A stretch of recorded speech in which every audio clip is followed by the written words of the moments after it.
If you are about to finish university as an engineering or natural science student and you're considering on whether to start working or continue with a master's or maybe even PhD degree, or you maybe are already working and you're thinking about going back to complete an advanced degree, then this video is for you.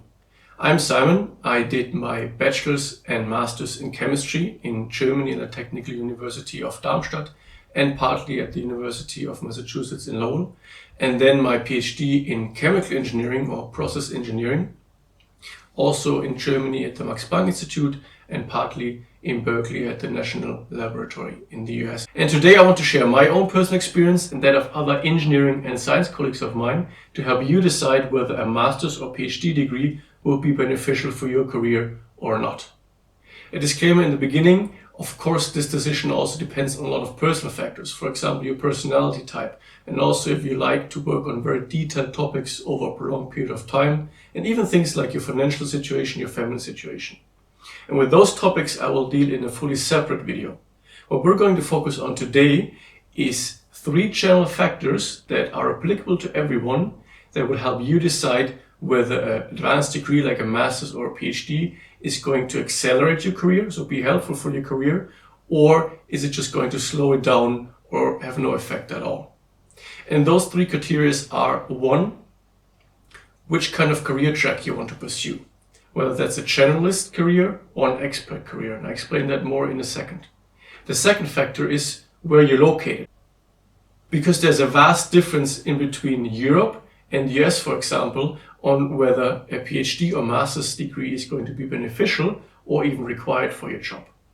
And the third factor is going to be whether you are a natural scientist or an engineer, and even more specifically, which kind of engineer you are. For example, chemical engineering, mechanical engineering, or electrical. But before we dive in, let me briefly explain what I mean by the expert track versus the generalist track. So our first point. I did a detailed video on this and I'm going to copy the link in the description, so here just a high-level explanation. On the expert track, you are becoming an expert in a given field in your company. So you're becoming a thought leader of, for example, computational chemistry or battery technology, whatever field of expertise you have. That means you're going to focus pretty much your whole career on that field, on that topic. And you're going to have very little P&L responsibility. You maybe have a small scientist or engineering team around you, but you're not really leading business departments or business units. While on the generalist track, you usually start in a rather similar position, for example, in R&D or process development, but then you move into different functions over time. So for example, that could be that you move into operations, so you operate a production plant, or you go into strategy, become an internal consultant, and at some point also a mid-level to even senior level manager. So that's just important to keep in mind when we talk about generalist versus the expert track. So let's dive right in. I brought you a matrix to visualize those 3 decision criteria. So here on the y-axis we can see the expert versus the generalist track. On the x-axis we can see the scientist versus the engineer profession. And then in the quadrants we will distinguish between locations, so Europe versus US based.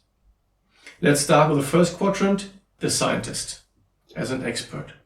And if you're an engineer and you're interested in R&D roles, I would recommend you to listen in also on the scientist elements, because they are very similar in that particular case. Because if you're a scientist on the expert track, that usually means that you are in an R&D role in most cases. And that explains why for scientists on the expert track, it's very helpful to have an advanced degree, ideally even a PhD, because you learn and you bring a lot of factual expertise into your expert role if you have a master's or potentially even a PhD. So for example, let's say you are a chemist working in organic chemistry or in polymer chemistry. Then it really helps you if you have factual experience from your master's or your PhD working on that specific topic that you can then bring into your expert role at your later job.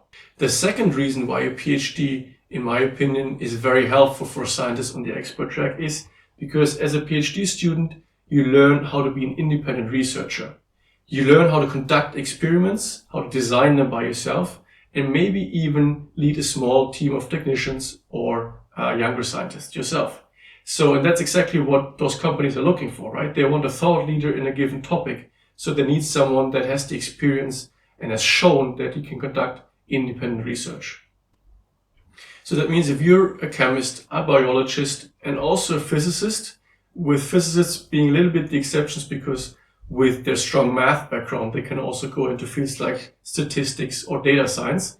But if we're looking at purely technical roles, then also for physicists, it's really helpful to have a PhD. Especially in Europe, and I would say in the US, this softens up a little bit. I would say it's still very helpful if you want to be in an R&D position to have a PhD even in the US.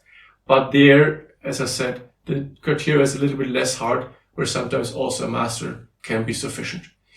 In both locations, a bachelor alone is going to make it very, very difficult for you to be in an advanced research position. You're usually going to get stuck in entry-level research positions.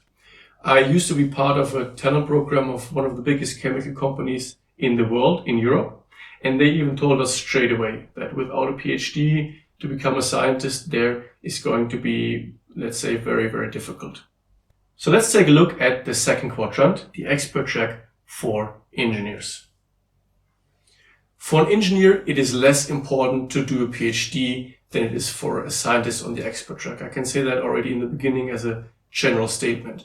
However, there are also some nuances to it. For example, if as an engineer you want to work in a very R&D focused role, and on top of that also in an industry which is very innovative or has a very short innovation cycles, for example, the pharmaceutical industry or to some extent also the chemical industry, then a PhD can still be very helpful. I would say especially in Europe. If, however, you want to work in industries that are less innovative or are a little longer established, so for example in the oil and gas sector or construction, then a PhD is not required and probably would be fine with just a master's or potentially in the US even a bachelor. That's a distinction here between the US and Europe. For an engineer in the US, I would say it's oftentimes also possible to be in an expert role with just a bachelor degree, while in Europe I would recommend engineers to at least do a master's or a diploma, because with just a bachelor degree in Europe, it can sometimes be difficult to land advanced positions. You will be in an entry-level engineering role usually. And even to that statement about yes, I want to add some nuance.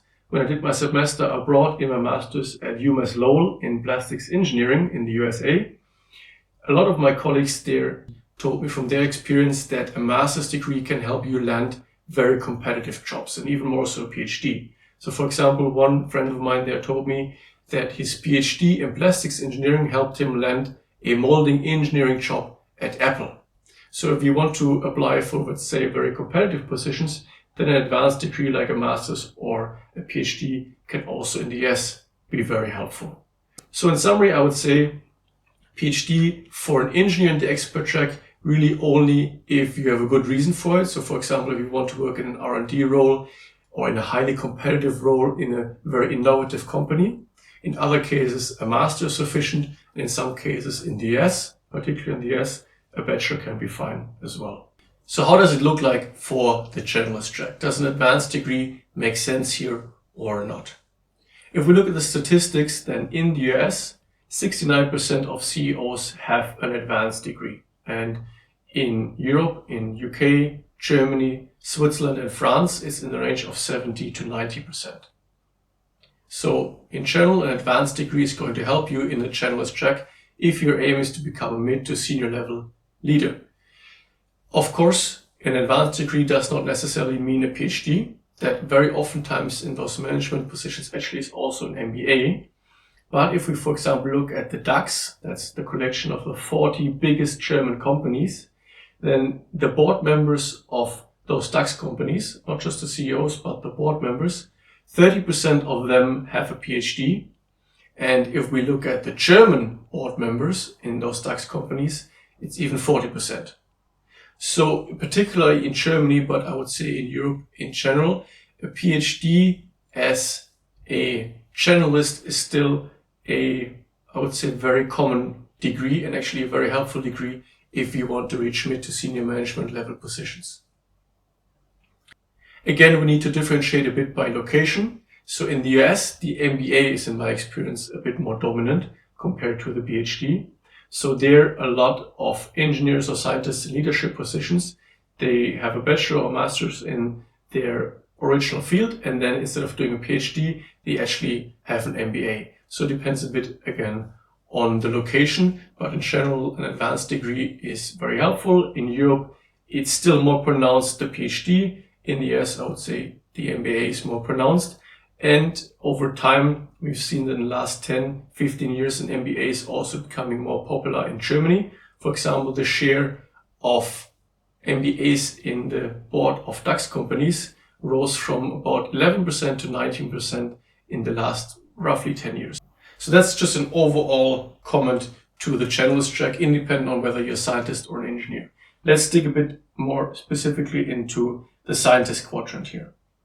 If you're a scientist, then the way you start your generalist track oftentimes is in the same position or a very similar position as you would start as in the expert track. So usually that's an R&D role, right? You finish university and then you start, for example, as a lab leader or a research scientist. So from that perspective, having a PhD as a scientist, even if you want to go into the generalist track, can actually be very helpful because it helps you to get into that company in the first place and to work in that R&D position for the first couple of years, right? So there, I would say, as a scientist, the PhD is still the most common pathway in Europe. In the US, as I just mentioned, doing your bachelor, potentially a master, if you're able to get into an entry-level position at a reputable company, should be sufficient. And then later on, you can do an MBA. However, you have to be cautious. If you want to do an MBA, you should already be choosing the company that you start working at or your next company in the sense that they support you doing the MBA. Not only time-wise, potentially also financially, because those programs are rather expensive. And that also means that in the first couple of years of you working that company, you really have to show that you are one of the potential leaders that they should essentially grant the opportunity to do an MBA in. So let's look at the last quadrant. How is it like for an engineer that would like to work in the generalist role? There it's very similar as to scientists, with the distinction that it's a little bit less necessary to have a PhD in order to enter that first initial role, because it doesn't necessarily have to be in R&D. There's a variety of different roles that you can work in and then after a while do an MBA. So in that case, potentially helpful, especially if you're in Europe. If you're in the US, an MBA totally sufficient. And in general, if we just look at the overall trend, it's less necessary than it is for a scientist. The last piece of advice I want to share with you is if you're still not 100% certain if a master's or PhD is going to be helpful for your particular career, I would recommend you to simply approach people who work in those companies, in those positions that you would like to work at, and ask them. Ask them to tell you about their experience on whether such a degree is particularly helpful or if it's not needed at all, right? And also on top of that, ask people who did a PhD or advanced degree in whatever subject you are interested in. For example, approach them from your university, alumni from your university, or potentially also on LinkedIn, and just ask them, did their PhD or master's degree really help them with their career? And that should really help you triangulate if your specific position or career or company requires a PhD or master, or if it would help your career or not. And as I said, don't feel any shame or hesitation to reach out to those kind of people on LinkedIn. As long as you're concise and you're polite in your request, they're going to be very happy to help you. That's my personal experience, that the engineering community and also the natural sciences community are actually very open and helpful.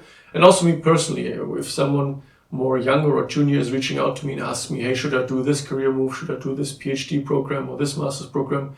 I'm always happy to help if I can.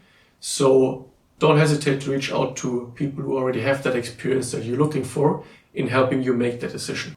And of course, also feel free to reach out to me. So either drop a comment under the video if you have a personal scenario that you want to discuss, or just write me an email and I'm happy to help you make a decision if for your specific case, a PhD or a master or any other degree could be potentially beneficial for your career, or if it's better to just directly start working or keep working.